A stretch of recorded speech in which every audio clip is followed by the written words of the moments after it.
Hey, welcome back.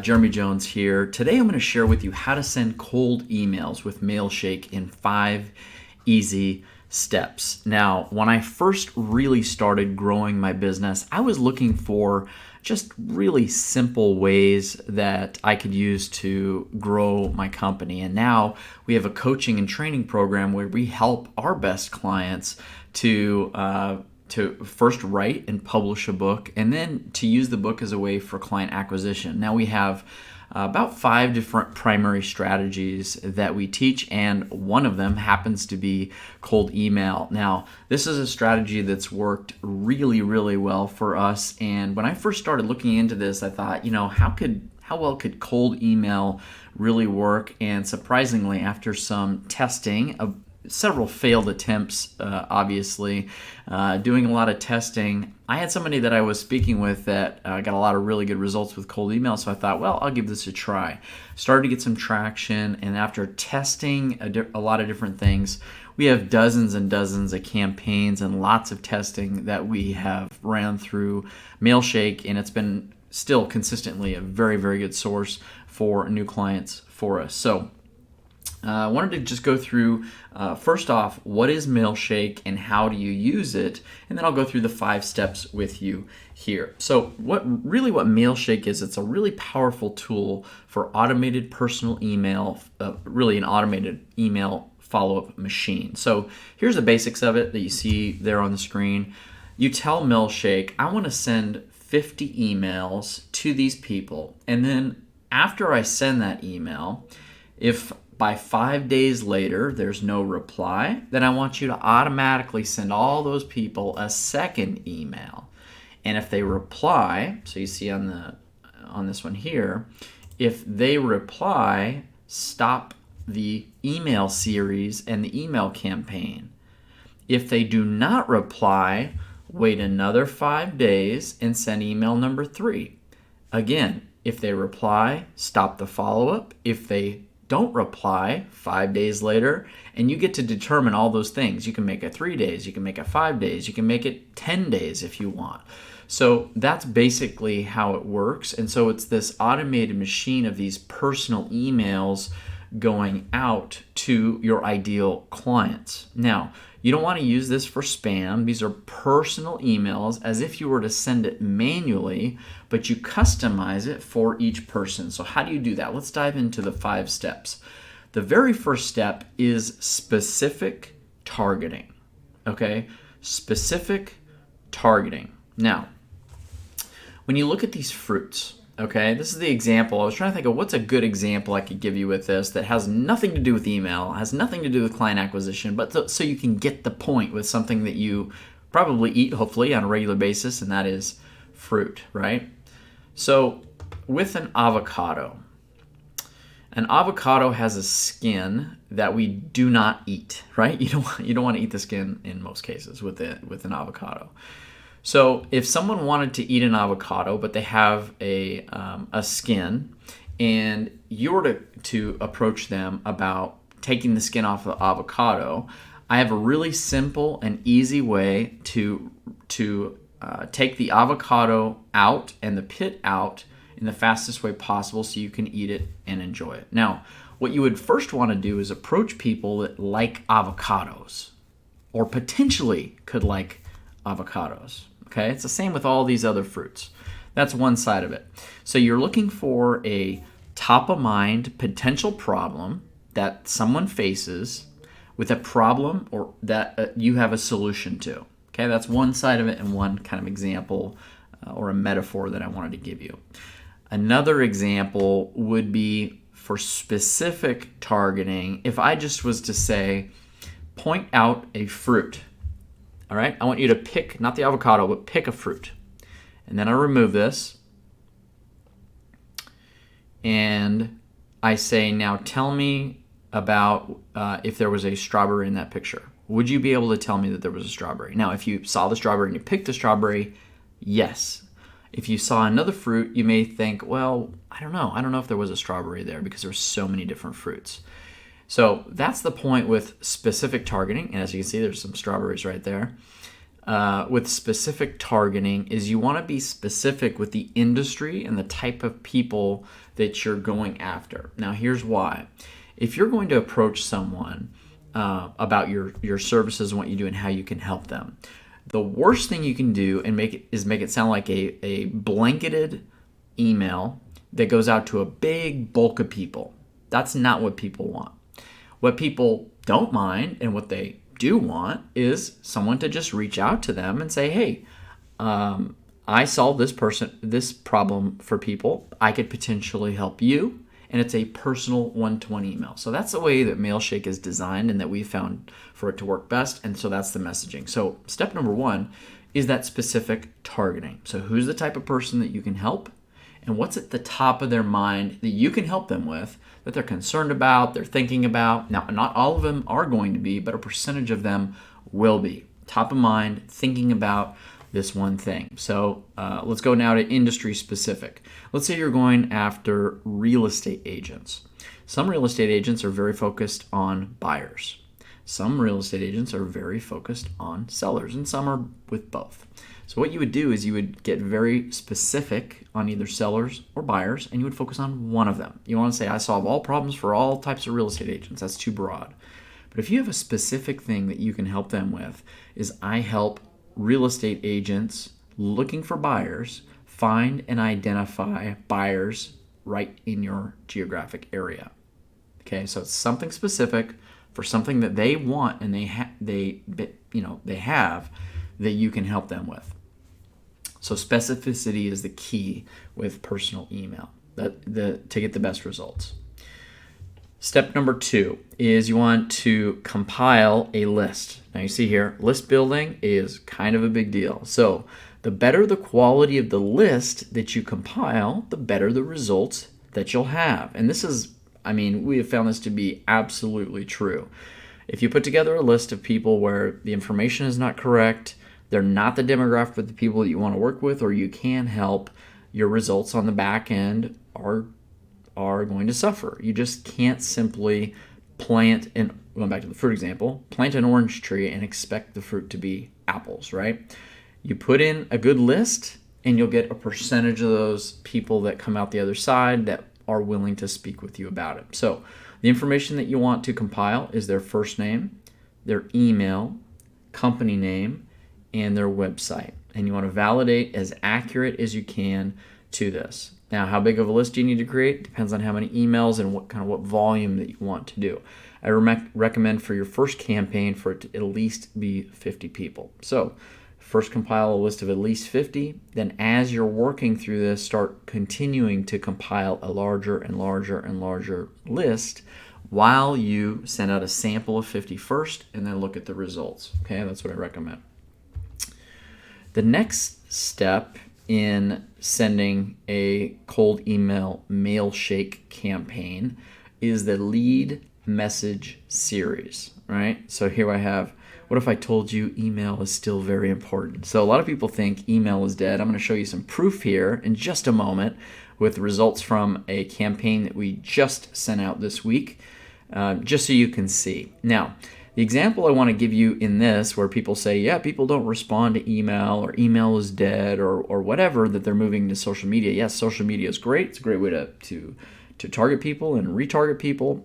But email is still a great place for marketing, especially with cold email, if it's done right. The reason for that is people are actively engaged in their email inbox. Now I'm going to prove it to you. If you take a flight, and you book the flight, where does your email confirmation go? Into your email inbox. Okay? So people are going to receive your email if it's sent in a personal way. So with the lead series campaign, the message series campaign, you want to write out in advance 3 to 4 emails.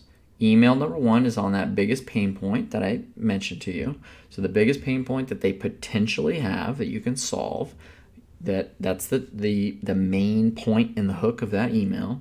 Then if there's no reply, you go into angle 2. So that's you're just doing it from a different angle, okay? Then if there's no reply, email 3, you want to do your hook, like let's say real estate buyers, right? Number one is to find more buyers. The second angle would be to leverage something else to get buyers. And then the third angle would be maybe a case study of someone that you've worked with to help them get more buyers. So there's 3 different angles. Then the final email, I've tested a lot of different things. Adding more series. I haven't really found beyond 4 emails that it does more good than people just saying, nope, not interested, nope, not interested. I found that the 4th email tends to work the best. So 4 emails, I'm not saying it wouldn't in other industries, but that's what I've done a lot of testing on. The final email is an email where you say, this is my final attempt to reach you. Because keep in mind, if we do a 5-day, which is what I typically recommend, a 4 to 5 day, 6-day space in between each of these emails, this is day 1 in 5 days, in 10 days, in 15 days. So we're talking about 2 weeks 2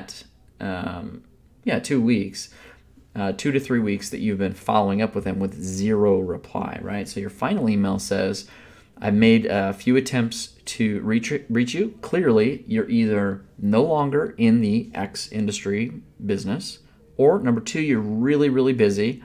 You just haven't had time to reply. Either way is fine. Just reply one reply to say, reach back out to me in 2 weeks. Just say 2 weeks. Do something like that, where they can do a very quick reply, where they don't want to take the time to talk with you yet, but they can let you know they have a little bit of interest. And I've found a great response rate with that one. Where people are they're too overwhelmed, they're too busy, they're not ready to talk to you, but they do have some kind of level of interest. Okay? So that's what we recommend for the series. The 4th step in sending cold emails with Mailshake is the sending the actual campaign out. So what I recommend is to set up a domain account that you'll use, which is required for these, which means you have to buy a domain and then set up a Google Apps a Gmail account for that email to be sent out. Now, I highly recommend do not use your primary domain because you're going to be sending email at a high volume. If you do get occasional where people say flag it as spam or whatever, which you don't want to be sending spam emails, but occasionally people will just do that. It's not a big deal because you don't do it on your primary website domain, right? You don't want your primary email and your domain getting any kind of flagged like that. So what I recommend is to set up a separate domain address, which is only, $15 a year, and then set up a Google Apps Gmail account, which is only $5 a month. And now you've got an email account that you can use and send. So when you initially start it out, don't do any more than 5 or 10 emails a day. Do it very slow to start out and warm it up, right? Also, send an email to yourself on a separate email account. Reply back to it to kind of let Gmail and Google know this is an active account. This isn't just blasting out a bunch of email. To send back and forth, reply back to your own emails to kind of warm that communication up. That's really, really important.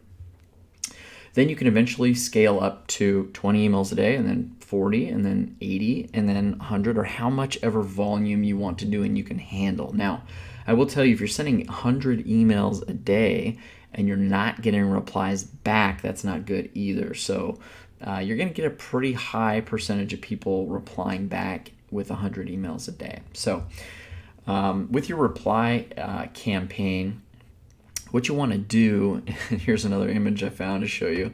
Little known fact, some bears' attacks begin with a polite knock at your door. So what you want to do is not just send initially 500 emails having no idea what the response rate will be. You want to test it with about 50 emails. So you send 50 emails. After you send them, you're going to have a report where you can see opens, replies, bounce rate if the emails are bouncing, things like that. So what you do is you send 50 emails, you check the open rate and the reply rate, and then you adjust, right?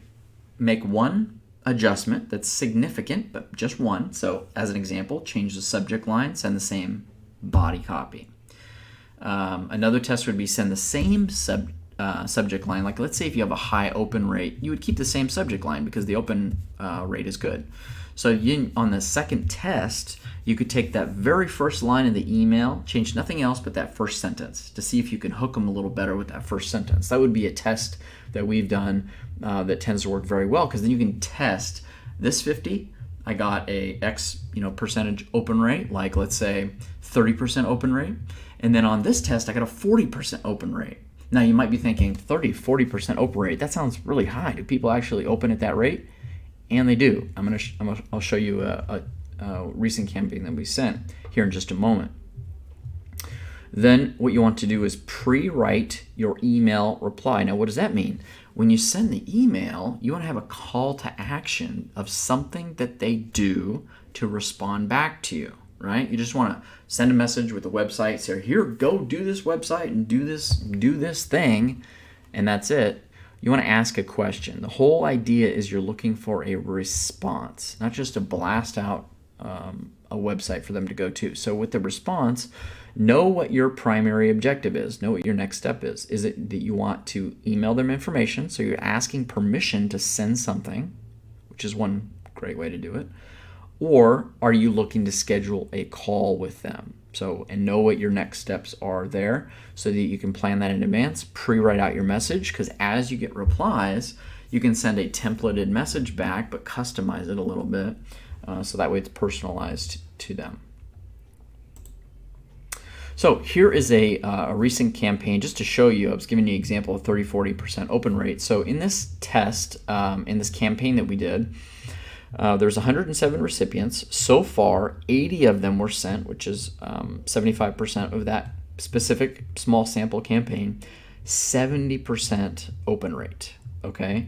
15% clicked a link in my email signature. So I was sending an email with asking for a response, but in my email signature, I have only one link. And 15% of people clicked the link just out of curiosity to check me out and see who I was. And then so far a 5% reply rate. Now, with this high of an open rate, I would expect that this campaign, this reply rate, we've seen reply rates go from 20% is pretty good, 30% is excellent, but we have seen higher, 40% reply rate from a campaign. Now, it doesn't mean every reply is saying, yes, I want to learn about this, and yes, I want your services or whatever. It's a reply. Some are positive, some are neutral, and some are saying no thanks. And that's fine too. You're going to have a blend of those, right? So out of these 4 replies you see right here, even if it's one reply said, hey, I'm very interested in this. One of them says, can you send me more information? And 2 of them say, no thanks, not good timing, not right now, or whatever. Or maybe one of them says, I'm interested in this, but too busy right now. Can you contact me in 2 weeks? You'll get replies like that. And so this is what you can look at and determine with a send rate and a 70% open rate. That tells me email subject line is solid, right? It's a really good subject line. And then the people are clicking through, and the reply rate I know will rise as the campaign comes through. We just barely sent this campaign out. This is a brand new campaign that we sent out, just a small sample of what we're sending out. So hopefully this was helpful for you. This whole strategy right here is really just one piece of our 9-step strategy for coaches, consultants, and speakers, what we call the Authority Coach Blueprint. So it's really just one piece of a 9-stage process, and it's really in this area right here is what I'm explaining to you. So this is kind of the overall map. It's just one piece of an overall map to develop a solid client acquisition plan for you to scale your coaching or consulting or speaking business. So this is client acquisition mastery. If you'd like this template and a training where we go through the entire map, how to build out your expert platform, there'll be some links in the description below to give you further resources. So hopefully you found this helpful. This was the 5-step simple process to send cold emails with Mailshake. It's highly effective, and if you have any questions or anything I can get you clarity on or specifics about for you, drop a comment below. Let me know how I can help, and I can even create another video that helps you further. So thanks for watching, and we'll see you next time.